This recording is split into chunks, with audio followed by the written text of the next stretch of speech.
quite serious seeming, and so I hope that you're using that serious energy to really kind of focus and work hard on what it is you're looking to do. What I've been thinking about is the idea of being ready. I feel as though I often get in a situation where I look at what I envision for my life and for me to create, and then I look at like what I've done in the last 12 months, and they don't align. Like, I'm not quite in the point in my journey where I can do some of the big things that I'm hoping to do. But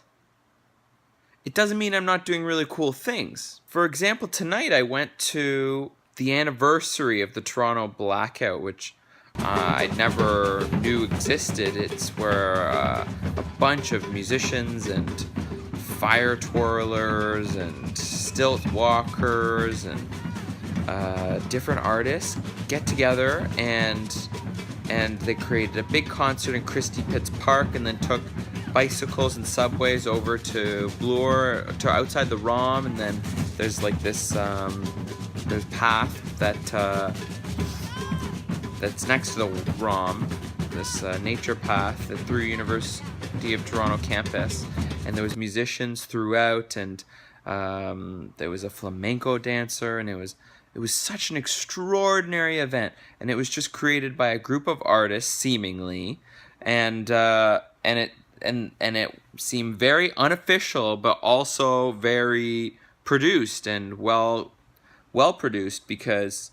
a lot of people were there, and they were all really into it, and they had paper bags at each station filled with tea lights to really kind of illuminate the evening, and all of the performances were top shelf, really incredible talent, and I imagine they were getting paid little to no money to be there. They were there because there was going to be an amazing audience.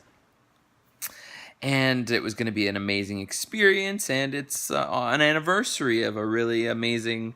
moment of Toronto history when the city had a major blackout, and it really, apparently, looking back on it, it brought a lot of people together that night because everybody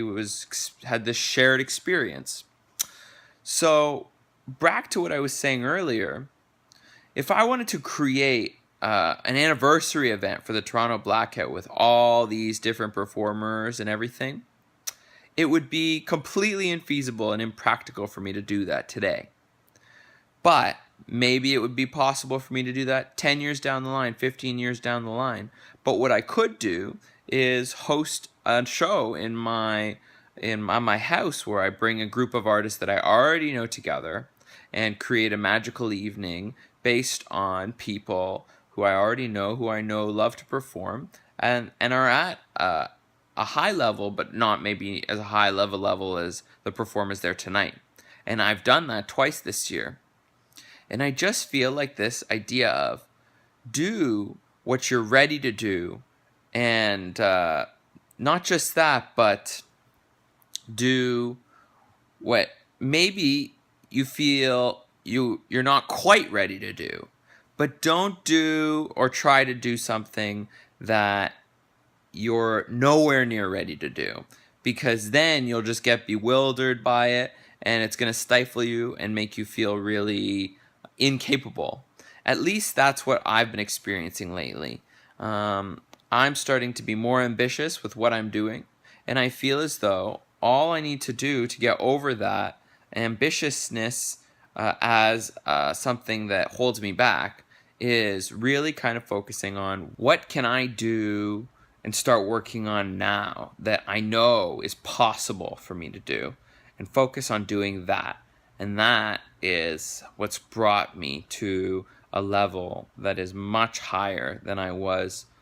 6 months, a year, 2 years ago. So, what are your thoughts on doing and on creating and on